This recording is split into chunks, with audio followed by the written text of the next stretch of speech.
প্রিয় দর্শক, এই দোয়াটি দুনিয়া ও আখেরাতের সফলতার জন্য অত্যন্ত গুরুত্বপূর্ণ দোয়া। নিজে জানুন, অন্যকে জানার সুযোগ করে দেন।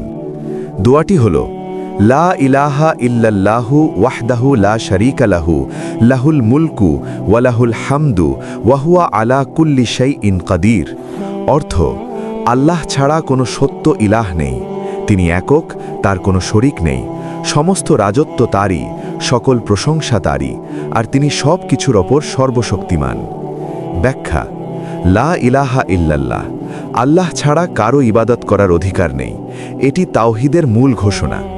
ওয়াহদাহু লা শারীকা লাহু, তিনি এক ও অদ্বিতীয়, তার সাথে কোনো অংশীদার নেই, না সত্তায়, না গুণে, না ক্ষমতায়।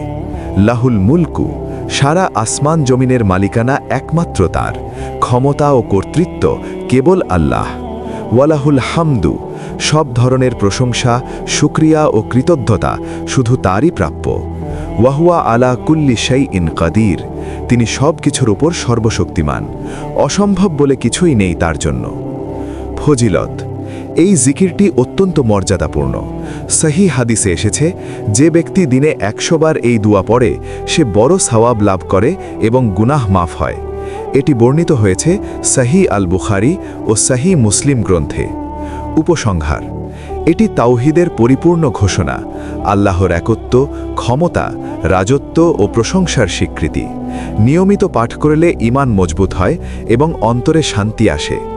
আল্লাহ তাআলা আমাদের সবাইকে কুরআনের আলোকে জীবন গড়ার তৌফিক দান করুন। আমিন।